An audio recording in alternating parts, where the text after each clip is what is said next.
Good afternoon, and welcome to today's Lunch and Learn. I'm Marie-Hélène Bernard, President and CEO at your St. Louis Symphony Orchestra. And Stephane and I are delighted that you joined us today for a conversation about his tenure in St. Louis, his role as music director, and what the future holds for the SLSO. I want to give a special thanks to the SLSO's 2021 Classical Series sponsor, the Stewart Family Foundation. This Lunch and Learn is sponsored by Washington University physicians. During today's conversation, I invite you to ask questions in the chat. Please make sure your message is sent to both panelists and attendees. And if you want to check now in the chat, there's already a few messages already so that you can practice. Stephane and I will pause on 3 occasions to answer your questions. We really want this to be a conversation where you get to ask questions that sometimes you haven't had a chance to ask before. If we don't get to answer all of your questions, we will save them and send you an email to answer that. So with that, I will invite Stephane to join me. I'm in St. Louis at Powell Hall, and Stephane is in his other home in Brussels, in Belgium. So Stephane, if you want to join me. Hello, everybody. I would love to, but I have a message saying I cannot start my video because it has been, voila, now now I have a message. Voila. Voila. Hello. Good. Welcome. Good to see you. So you and I get to spend a lot of time together, and we've missed that in the last year, obviously, but today I'm glad that we can be together and imagine that we're walking in Forest Park with all of the symphony friends and having a conversations together. So thank you for making the time. We exchange quite a bit in French, but today is going to be in English only. First, I must congratulate you on your contract extension, 4 years after 22. So we are deeply grateful, very excited, as it feels that in our partnership and working with our team and our board that we are on a trajectory in music that is really exciting. Well, thank you. I'm so joyful about this extension. It felt so organic, not only because I'm music director since 2019, but because I started my musical journey in 2003 already. And I really feel that over the years, I became part of the family, and officially since indeed last season. So it's great to continue together in St. Louis.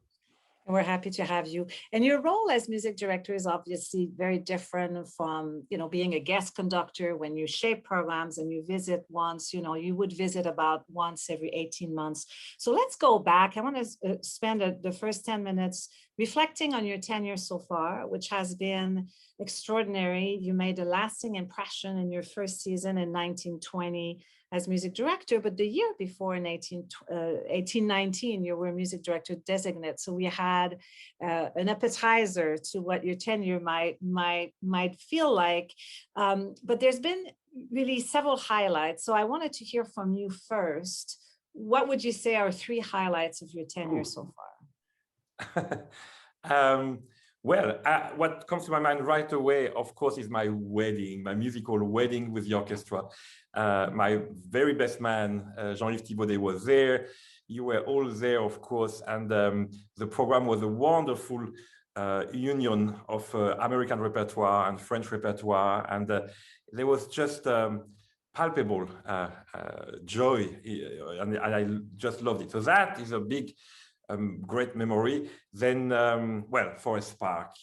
My first Forest Park concert, it was phenomenal. I could not imagine that it would be so beautiful to have this sea of people in this very beautiful setting.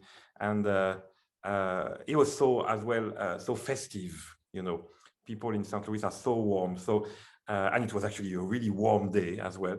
So that was great. Every concert for me, of course, is a good memory. But when we welcomed John Williams, I was so proud because this now you know, very aging child that John Williams is, actually conducted so many concerts all over the world and so many orchestras. And he was so enthusiastic and so happy with our orchestra that I was, well, extremely joyful and proud. And there's something very special about John Williams. He brings extraordinary humanity in his music. As a person, I have seriously never seen the orchestra so inspired and happy, just first of all to work with a legend, but his generosity, it was truly a moment for us. No, it's real. I mean, everybody was in awe because he's an incredible model of what a human being can be, and he's genuine. So it's actually what impressed everybody, that yes, he's a legend, but actually after a few minutes just making music, it's not about that. It's about the communication, you know, in music. And everybody really felt that he was there for us, and that he's just an incredible inspirer. Yeah, and I think many would agree with me that one of your great qualities is authenticity as well, and the way you come to present the music in such a genuine way, and just your own being, right? When you step on stage, the way you greet your audience, the way you connect with them. I just want to go back to Forest Park, because for me, it was a revelation. You're quite the entertainer. I mean, I knew you as a great communicator from the podium with your orchestra on the stage, but hosting a Forest Park concert, it's quite an undertaking. And you probably had close to 15,000 people in front of you on a lawn. They were wearing those Stephane, fans, but you were extraordinary in keeping them engaged, and it was fun. So how was this? This was an experience like any other, probably. Oh, no, that's very, very unique. I mean, the closest maybe for me was to conduct in a quite full Hollywood Bowl in Los Angeles, where it's also the same kind of amount of people, around 15,000 people. But actually, you know, you do something together. It's not me. I mean, first, I'm already red, so go on with the compliments, because I will not be more coming. blushing. But no, the thing is, I was very at ease. I was very surprised to feel so at ease, because there was a wave of good mood. It was really a beautiful day, and everybody was very relaxed. And so I could actually quite quickly during the concert relax myself and just have fun. And that's actually fundamentally what I want to do actually with people. It's very simple, you know. I mean, you say I'm a communicator, but I don't feel I'm a communicator. I'm a lover of music. I adore music, and like everything in life that somebody loves, you want to share it. You want just to have more people even sharing your love for something. So I just try to speak about it with indeed a genuine enthusiasm, and I hope it come along. You mentioned, it's interesting, you mentioned the mood of an audience. I know that as a listener, I can be influenced, of course, by my own mood, in my own receptivity, but the mood of a house can be contagious. Or so does that influence you as an interpreter when you step in, and does this influence the orchestra? I mean, tell me about it now. I mean, we are deprived of audience. I mean, since months now. I mean, luckily, a few weeks ago, I was able to do two weeks of concerts again with audience behind me, and it felt so good to. Yes, of course, you feel the energy, you feel the breathing of the people, and I mean, I have to say, 3 weeks ago, I've never been so happy in my life to hear some coughing in the audience again, because this season I've been doing in many places. I mean, in Munich, Stockholm, Brussels, and in St. Louis as well, and other places. Amsterdam, some concerts just filmed, and it's horrible because you try to really imagine that some people are there listening to you, but the whole, you know, the kind of beautiful acoustic of all those places is empty, and you feel it. So it is a strange thing that we have been through, but okay, now I really feel we see the light and the audience coming back, and I can't wait to have big halls, because you really actually feel it's a very interesting communication when you have indeed a a very, very, very packed house, there is a feeling that the vibration is shared by everybody, and it emulates everybody's emotion, and it's really an experience that is very spiritual. Actually, when a concert is really successful, people have shared a common humanity, and the miracle sometimes is that some people are so happy and so excited that they start to speak to each other, not knowing each other, and that's when music did its job, which is to unite the hearts of people. Yeah, that's wonderful. Your interpretations, just in your season last year and the season before, you left a lasting impression on your approach to some of the works that we think we know. And it's been often commented how you make us listen to masterworks or pieces of the repertoire that are well known differently. And I wanted to ask you about this. I had heard you do Berlioz' Symphonie Fantastique before, and it was as splendid as I remembered. But I will never forget when you did your first Brahms fourth with a symphony. For me, there were moments where I was hearing a different piece and different colors, and you took me places I had never heard. Same with Beethoven 9, which you approached it with very intentionally with a different approach. So tell me a little bit about this approach of yours, because I think it's really making you a very unique interpreter when it comes to some of those masterworks, and truly you're making us listen to the music differently. Thank you once again. I mean, I'm continuing to blush. It's a blushing party. I need to correct you if you may, because you said I have a different approach. And well, definitely, I swear I don't want to have a different approach for the sake of being different in any way. I am a serviteur, I'm at the service of the composers. I just take the score and I try to just read what is on the page. And you speak about Beethoven 9.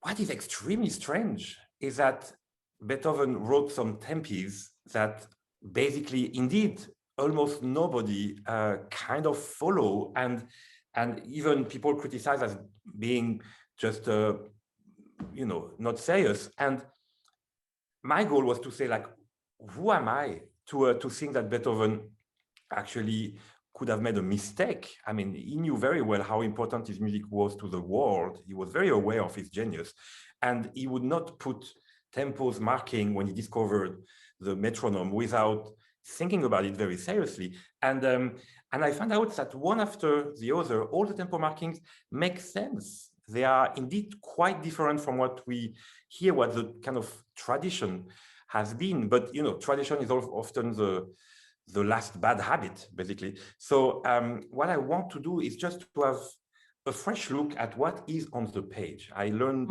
for the old way at the piano, just reading the piece with my own fingers. And of course, after I document myself and I listen to some very important recordings to compare, to see what I like, what I don't like. But my first goal is to follow the score, and obviously to discover what is the narrative behind, because I'm coming from the world of opera, and I love singing so much. I love our choruses. I miss them tremendously, by the way, both of them. And for me, the concept of pure music doesn't really exist. I have the feeling that music somehow always express at least a theatrical tension, and that there is a certain element of narrative to be created, to follow a red thread, to have just an experience that acknowledge just the tension in the music. So what I do is indeed always trying to imagine, a certain scenario, sometimes a weird, thing compared to the piece, but something that just inspire me to always have something to say. I think the worst is when you let the music just there without embracing it, without taking the music in your hands. We have a question which I think it's beautifully tied to what you just said, from Louise Celli. What are milestones in your life that have significantly shaped your understanding of music and life? What are, sorry, what are? What are milestones in your life that have significantly shaped your understanding of music and life? This is a very difficult question to answer, because it's always interesting to know what. Would you think? Would you say that some of your mentors have shaped? Well, yes, there is one man that is just here, by the way. That's him. Yeah. I will show him to you. His name is André Dumortier. Voilà, that's his name. And that's him younger, and that's him a bit older, actually. And he's on my piano since the 90s. Because indeed he was my, speaking of John Williams, he was my Yoda. He was the person that made me understand something very beautiful. He said once, I was playing this actually.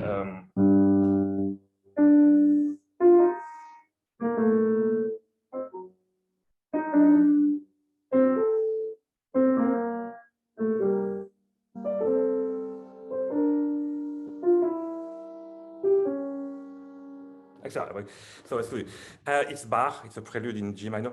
And I played for him, I don't think 17 or something. And then there was a big silence. And I kind of knew that I played pretty okay. So I was not fearing, something too severe, but I was a bit puzzled by the silence. And then he said to me, and I will remember, of course, until my last day, he said, like, I'm very happy for you, Stephane. I said, okay. He said, well, yes, I'm very happy for you, because I know that now you will never be alone. You will always be in company of those great geniuses. And well, acknowledging obviously that he felt I was understanding something of the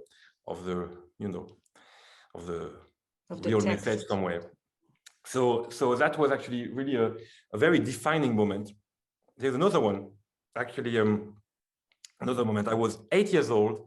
I was in a little village in France, and the Orchestre National de Lille, the big orchestra of the region, came in the little church of my village to do a concert. It was really brand new to welcome such an orchestra in a village like that. And it was the first time at age 8 that I heard strings.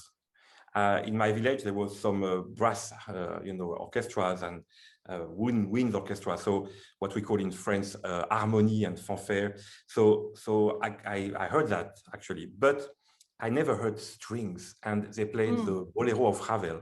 And it was so exquisite. It was so tender. And I thought it was so beautiful. I was amazed. And the funny thing is, he saw me, I was applauding like crazy. And as he was walking, he saw me and he touched my hair.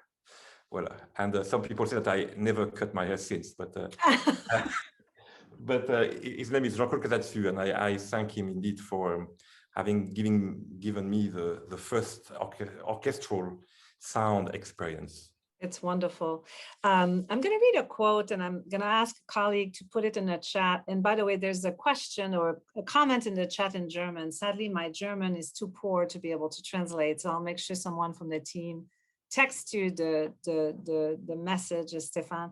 But the quote I want to read is from a recent review from Gary Scott from KDHX. It's a little long, so I've asked Vicky to put it in the chat for you to read. But I thought it captured something truly essential in who you are as an artist and how you envision your role here.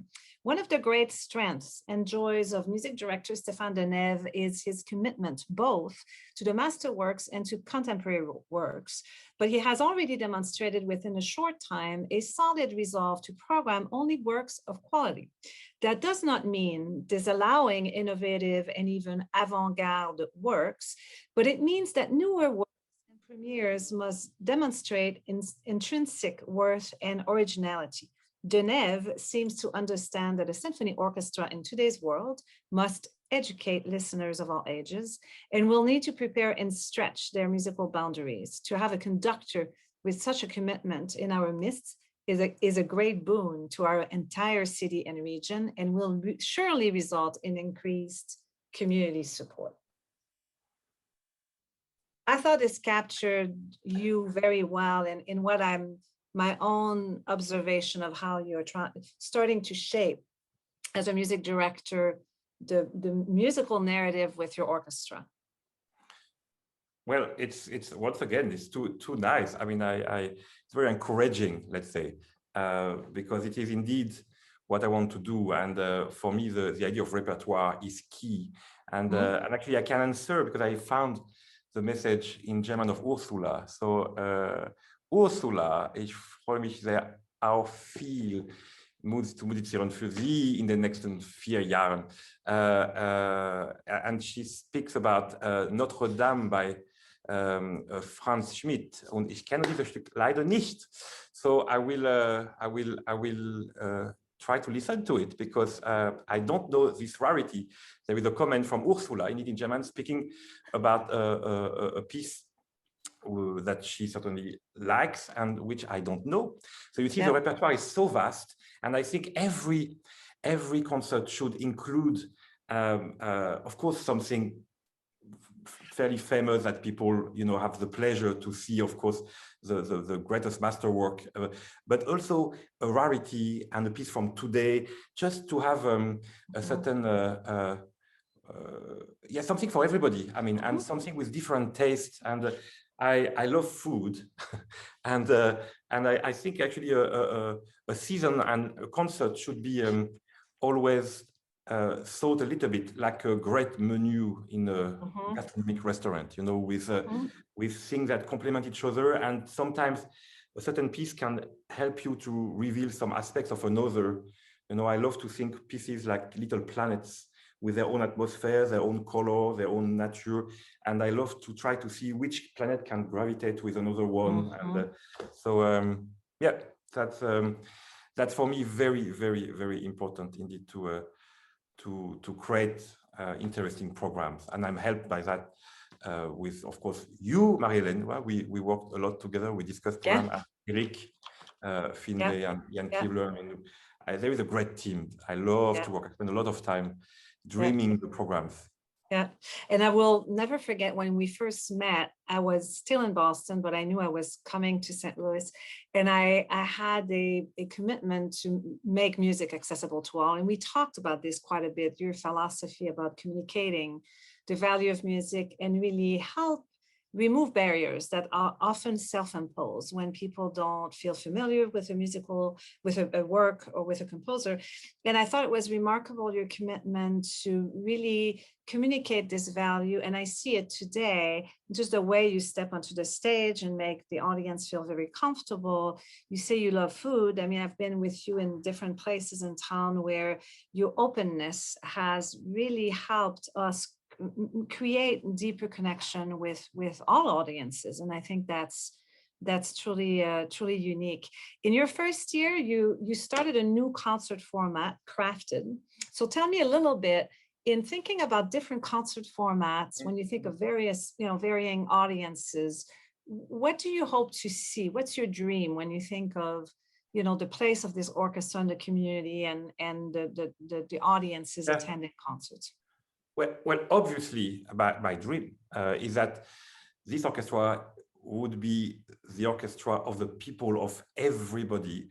And luckily, I mean, of course, I benefit from a wonderful legacy, history. I mean, my predecessor, you know, David Robertson, and of course, Leonard Slatkin, Hans Wonk, and long ago, Vladimir Golshman and others. I mean, they really built a great culture for symphony orchestra in St. Louis, and so it's already very, very vivid. But I still think there is much more work to do to, I'm afraid, replace what is missing today tremendously, which is music at school and on TV. I mean, unfortunately, the great programs, like, of course, the Bernstein program, you know, we all know those wonderful presentations of the orchestra that were so well done. I'm very, very impressed by it. And they don't exist anymore. And so somehow we have to do everything ourselves. So we do a lot for education. I'm sure we'll come back to that. But I think actually education doesn't stop when you're young. It's your whole life. I mean, I love audio guides in museums, and I don't pretend in a snobbish way to know everything at all about anything. And so I love to just try to help people to enjoy music better. Of course, it's possible to enjoy music, just listening to it and, but if you know some little details, if you know what to wait for or some special aspects, you can enjoy even more. And that's this little thing, would change people from a passive listening to an active listening, which fascinates me. And I want people to feel at ease, I remember something myself when I was music director in Scotland. There was a soloist who played a concerto and he played an encore after. And it was definitely a famous piece. I was like, it is Schumann, it is Brahms. I was like, and I could not remember what it was. And the soloist didn't announce, he just came on stage after the concerto and played an encore like that. And I was music director of the Royal Scottish National Orchestra. So a lot of people in the audience came to me and said like, oh, maestro, what was it? And speaking about blushing, there I was blushing like mad because I was like, well, I'm very, very, very sorry. I said, I don't remember what it is. And I was so embarrassed. And I think this is stupid. Like if every soloist, after they play their concerto, what does it take to turn to the audience and say like, thank you. I will play for you now some Chopin, whatever.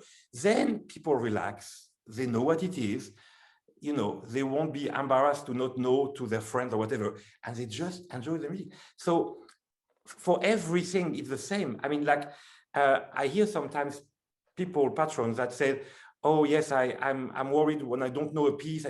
So what does it take for me to just come on stage and say like, oh, we will play this piece, and it's a new piece or it's a rare piece, you may not know it, and it is about that, and just to explain a little bit how it's done, and then you just feel at ease and you feel welcome and you can enjoy the music more. And that's the simplest thing I want, is just that people enjoy the music always more.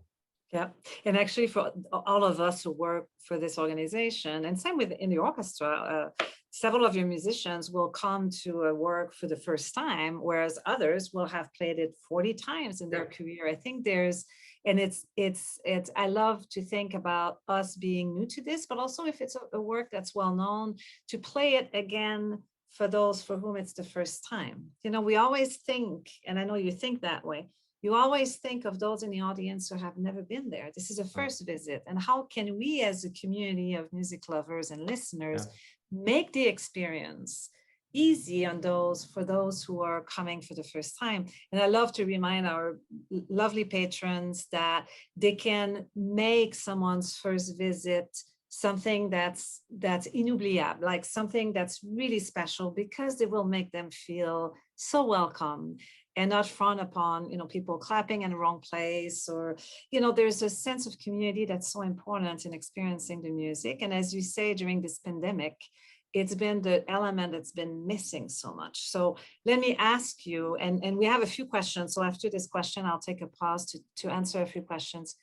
How has the pandemic changed you as an artist? Has it changed you at all? Has it changed the way you view your role or the future? Well, it only reinforced the fact that music is oxygen. If I need a proof that music is oxygen for me and for others, I believe it was that, because from March to September, I had no concert at all. I played the piano much more than usual, and I was happy, of course, to be able to play for myself. But I miss so much, and it was really like a plant without water. I really felt that. I mean, I almost lost weight. I mean, imagine. That definitely was a reminder that it is actually for the right reason that I do music. And then I thought what changed maybe is that I want to connect the arts even more, and to connect people. I really, I mean, we discussed a lot, you and me, and you have the same values, which is great. By the way, I love to work with you, as you know, because we share the same values, which is that we want just people to you know, give the best of what they know and to exchange, but not only in music. So I would like to actually mix more music with dance, with poetry, with everything, with food, with drinks, with just to make it always more a part of your life, because I know how comforting it is. I know how much solace playing the piano gave me, and that I want to share as well. Yeah, and I think also coming out of this pandemic, you and I made a renewed commitment, because our plan to really get to know the ecosystem of artists in St. Louis was a bit cut short last year by the pandemic. So we've renewed this commitment to get to know more local artists, to understand, so that we become, as an organization, an orchestra, better listeners, and really get inspired by other art forms and other artists who work and live in our city. I think we are both very inspired by the possibilities of getting to know this community a lot better and really learn things by being even more connected. The orchestra has the community program. We've been invested in education for now 100 years, and I'll get to that later. But to truly speak a musical language that is inspired by other art forms and local artists is something that I find very, very exciting. So thank you for that. We got a question that's actually a nice segue into asking you the question about how do you program? You know, what's in mind when you program? What's your approach? And of course, you work with a team that really supports this work. But as a music director, what's your approach to programming? Well, the first thing I would say is that even if you don't like, for instance, the programming or concert, please know that if we do a mistake or if it's not to your taste, it is made with the greatest care. Because we spend hours, actually crazy. My wife is always complaining, like, okay, you have a programming meeting. Okay, she knows when it starts, she doesn't know when it stops. Because it's so complicated, actually, to try to find what is the concept of a concert and what will be a trajectory. And I'm actually even very careful to something which is today not very noticed, maybe, is even the tonalities, the keys of a piece. You know, I see, like, is a piece finished in D major? You know, I don't want to have right away a piece it's just so. I definitely try to make a journey. I like that the program has a certain kind of narrativity, again, because I love to tell stories, I'm afraid. And so it's the important thing for me is always to have the right concept. And now there are some even more interesting challenges, which is that, during this pandemic as well, there was a lot of reflection made about the female composers, for instance, and composers of color, and trying to see why there is an unhealthy balance over the past. And I don't want to redo the past. I think that's what it is, but we can change the future, knowing from the past. So reevaluate, actually, which repertoire has been forgotten, has been neglected for bad reasons. And so I think we are in a very important moment where we have an opportunity to rebalance the repertoire and help to change, indeed, for more equality, for more diversity. And I think it's a very exciting also exercise to never sacrifice on the quality, yet doing, indeed, better programming to help the future. So so it's listening a lot. I would like to say something is that for me, new music is ultra important. I think the key of the future of orchestras, of this big machine of orchestras that are so magic, is that we continue to feed them with masterworks. Mm-hmm. And I know that a lot of people believe that a certain type of modernity was not satisfying, and it's right, it's true. A lot of modern music has been definitely a music that was not able to get support for the wrong reason, I mean, for the right reason, which is because it was not good, it was just too difficult, too dissonant, to whatever. But there is some really great music composed today, which I think continue the great history of music that speaks to the heart, of music that have a certain melodic aspect, which for me is essential. As I say, I love stories, so I need melodies, I need tunes, I need something to be able to sing in my head. And so it's essential for me to create a kind of contract with the audience that they know that if I program a piece, they most likely will love it too, because I love it and because I love it for the right reason. So the selection of new pieces, of course, when it's a premiere, you can always take the risk. You make a premiere, and every composer, even the greatest composer, I can even tell you a piece of Beethoven which is really mediocre. It happens to the greatest genius. So even if you commission to the right composer, it can be a bad piece arriving. That's possible. But when it's already premiered, then and I think it's essential to only play great pieces. That's for me just essential, because as you said before, everybody can be there for the first time, and you never want to disappoint somebody that comes for the first time. And I think it speaks to your authenticity, is that you're so you believe in the music you program. Let's touch a bit on preparation, because I want to make sure we have enough time. Someone in the chat asked, what are the essential qualities in your view of a conductor? And it was one of my questions, so I'm glad that someone asked, because I think it's something that's quite a source of interest for people. What does it take? It's quite special, because I mean, at least you need to have a certain leadership quality. You need to have people believing in you, because you want the orchestra to want to play under and for you, or with you at least. So you have indeed to please your first audience, which is the orchestra itself. The musicians, they are so important. They are the ones that will deliver if they feel inspired.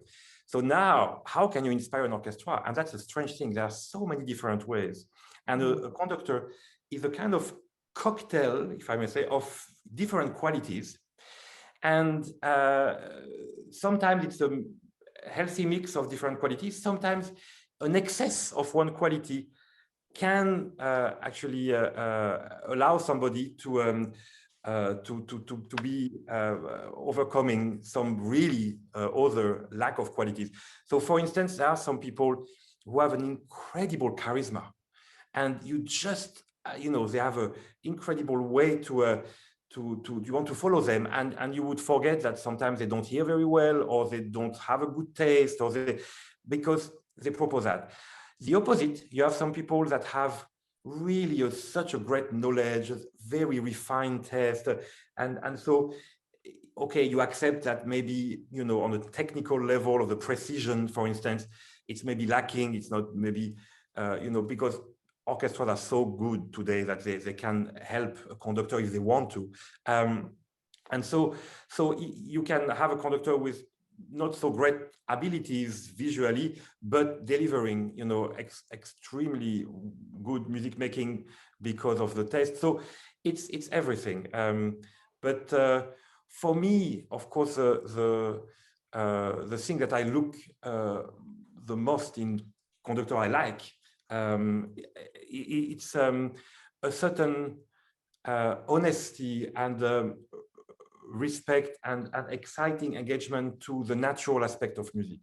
I never like when somebody make a big ego treatment and say that this is my vision and do something too eccentric that doesn't need to be.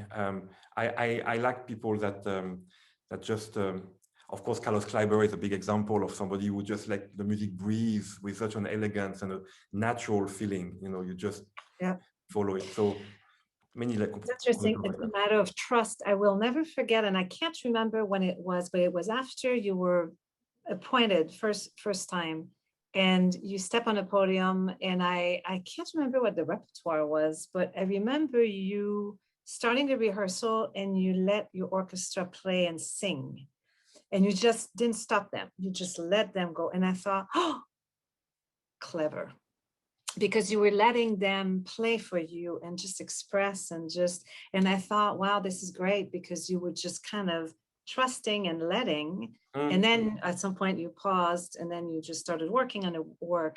And I think I see that kind of very subtle dance. Yeah. And it's true in leadership, even in my position, if I force, it doesn't happen. Yeah. You're very right, actually. Actually, somehow to lead for me is to being vast enough inside of you to welcome the other people and to let them be and believe in the miracle of them, in what they can do. It's a very interesting that conducting is often just trusting. And I had a very nice discussion with our wonderful new assistant conductor, Stephane. And I'm very happy to be able to mentor her or try to help her. And we discussed because she was a bit nervous about, and I said, like, look, actually, if you do just in front of an orchestra, a very, very stupid gesture, no tempo, whatever, but if you just do it with no fear, it will work somehow. It's very strange. It's and she agreed. She said, like, yes, it's so strange to see some conductors, we won't say names, that she find unprepared or not, so smart or whatever, and then they just kind of move with an incredible confidence, and somehow it works. And on a more spiritual level, I think it's amazing. When I was pianist long time ago for the Orchestre de Paris, I played for Carlo Maria Giulini, wonderful conductor, and we did the Verdi Requiem, and what I learned from him, and it's really a lesson I try to keep every day, is that he was opening his arms and he was just making a gesture, communicating the feeling that he had no doubt that we will all offer the best we could do in our life. And, to not have a millimeter of doubt takes an incredible power, and a very soft power, but like really just, and so what I try is to believe in miracles, basically, because that's what can happen. And we had this conversation recently of a very difficult passage for a player in the orchestra, and you as a conductor need to believe and give them that strength. Yes, you can nail it, right? If you have a doubt. That I was playing a bit too fast, but the Firebird horn. I mean, at the end of the Firebird, the horn starts in pianissimo. It's so hard for the poor horn player. And Georg Scholti said to me a long time ago when I was his assistant, he said, like, Stephane, if I have a toothache, the orchestra has a toothache. And what he was meaning with that is you have to really be careful that you don't communicate your own issues and your own lack of self-confidence. And indeed, every time I did this piece, I did it recently in Amsterdam, and at that moment, I don't think even in a musical term. My only thought is to not parasite my mind with monkeys, to just say, of course it will be perfect. Of course you will play this note without cracking the note. Of course it will go. And if I have this slight millimeter of doubt, I know the cracking of the horn is not their fault. It's really mine. So that's what it is. So let's talk about the future. We have some great questions. I want to go back to that, but let's talk about the future a bit, because we've talked about how we want to make music accessible to all, and our commitment to St. Louis, and really include more influences from other local artists and new concert format and so on and so forth. In recent years, we came to realize that the 1921 is when the St. Louis Symphony Orchestra started going into the schools. And so it's 100 years this year. And we know very little about what were the activities, what were the concerts, but we know that 100 years of education programs, which is it's exceptional. St. Louis is the second oldest in the country, but to realize that we've been in the schools for 100 years, and so many people come to us to say first, impressions, first memories of the orchestra was, as a school children coming to Power Hall. And yet we continue to advocate to do advocacy for music education. And so tell me in your own words, why is music education so important?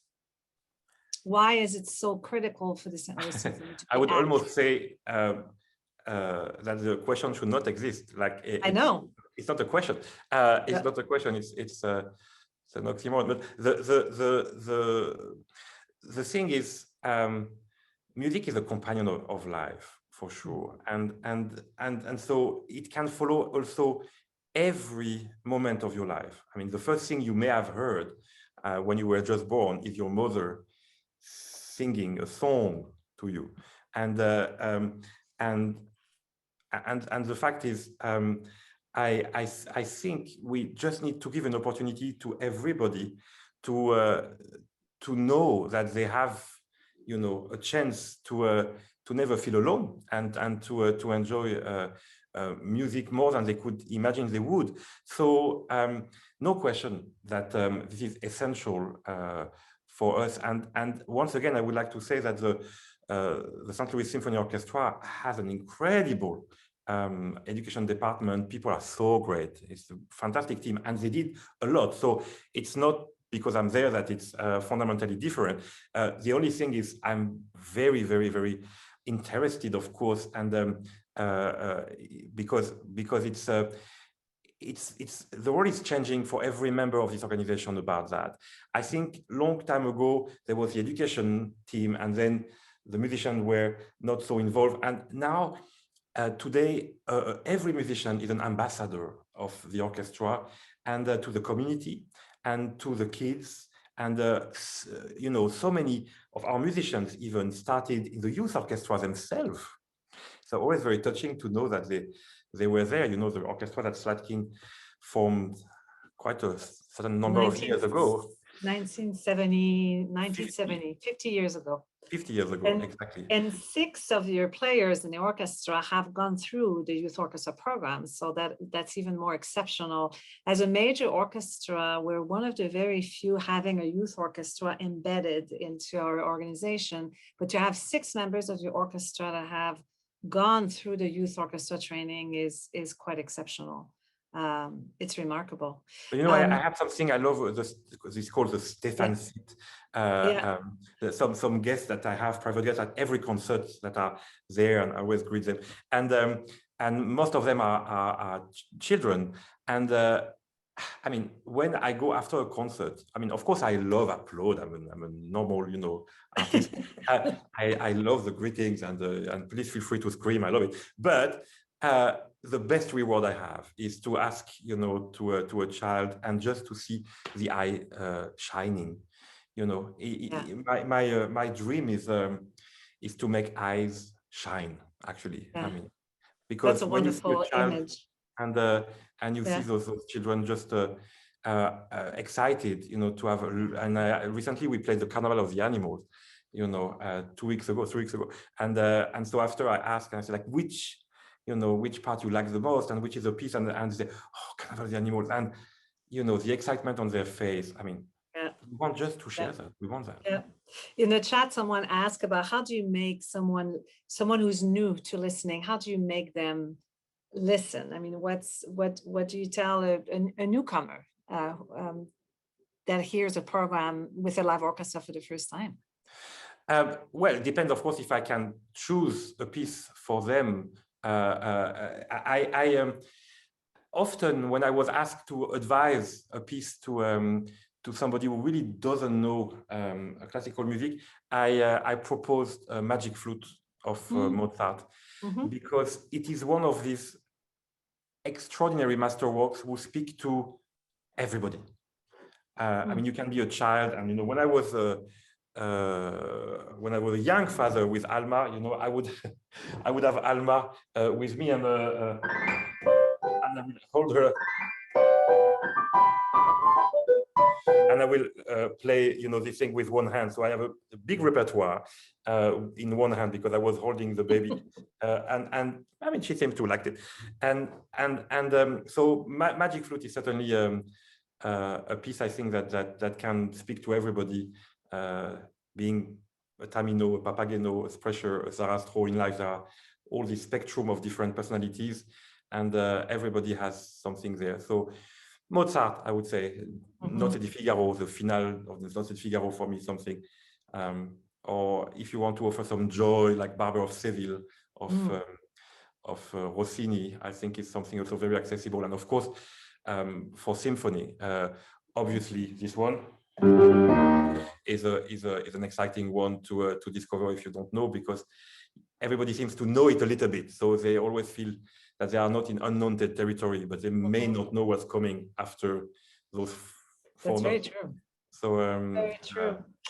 Voilà. So as we close, a few questions for you. I see ourselves as being practical dreamers. So tell me, dream repertoire, dream project, something you'd like to do.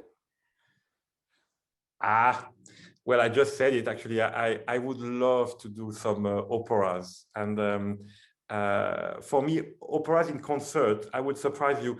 Well, not you, because you know what I think, Marie-Hélène, nobody, but the people being there, thank you for being still there. I actually think that operas that are too much semi-stage is not always very satisfying, because it's not really staging, and it's not really a concert. So you have a kind of an element that disturbs visually, and which is maybe not always at the highest level. So I'm not against semi-stage opera. I think it can be very cleverly done and can help to explain, of course, the tension and the story. But there is something to say about a purely concert performance of an opera, where you can dream the story. You know, you can close your eyes. You don't have to watch. But you can listen to an opera and with the best quality possible, you know, without people turning and having to run and to, you know, just and of course, I would love at some point to tackle some Wagner operas. I mean, I don't know in my life if I will conduct Parzival or Tristan. I never did yet, but that's very big dreams. I know you did a Peter Grimes, fantastic Peter Grimes with David Robertson, and I'm very jealous because I would have loved, so now I can't, I'm afraid, do it right now, but I love this opera. There's another one, I have it here, by the way, that I would love to do at some point, Pélas et Mélisande. Which actually, I heard you do this in Amsterdam in June of 19. Yes. Remember, you were in Amsterdam at the, and it was fabulous. With the Concertgebouw Orchestra, which is a fabulous orchestra in the pit. And it was a great production. I really enjoyed. Yeah, it was a full opera production, indeed, with the Très osé in some very good ways, but so voilà, I hope we can do some big stories like that. There is one piece that the COVID took us, which I wanted to do so badly here in St. Louis, which is Jeanne d'Arc au bûcher, Joan of Arc. Yes. Because this is one of the most moving experience I ever had in my life, actually. And I recorded it, and I love this piece so much. Yeah, and at some point there are some Bruckner symphony I didn't do, some Shostakovich pieces I didn't do yet that I really want to do, you know. So the repertoire is vast. And my biggest dream, though, is if in my entire life I can premiere a piece which will become a real masterworks that will enrich humanity forever. Sometimes I think, like, my God, if I was the conductor that premiered La Mer of Debussy, or, you know, like, and I mean, there are some pieces by Guillaume Connaisson, the composer I like, who are now really becoming standard repertoire, which is very touching when you are the person that premiered it. But that is my ultimate dream, to premiere really a top masterwork for forever. We'll get working on that. Actually, one of your predecessors, Vladimir Goldschman, who was music director for 20 years, from the late 30s to 50s. Didn't he did not commission, but did the US premieres of some significant works. Wasn't Millau La Création du Monde? He did La Création du Monde of Millau. Yeah, he did several.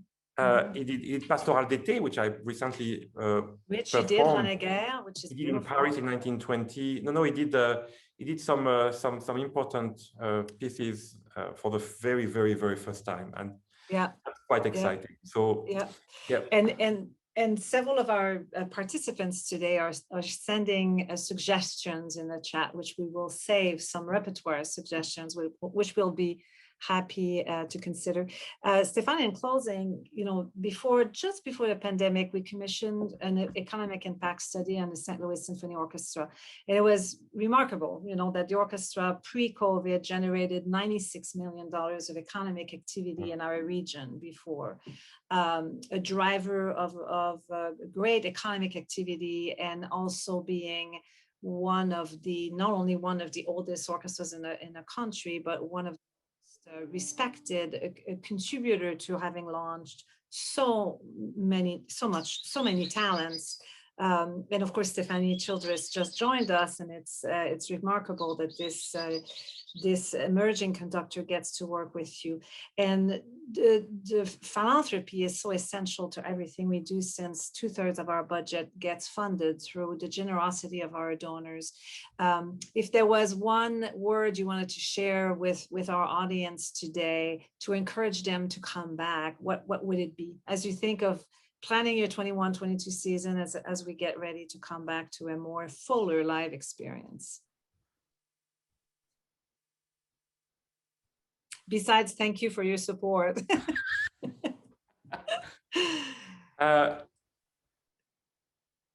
Believe in miracle, really.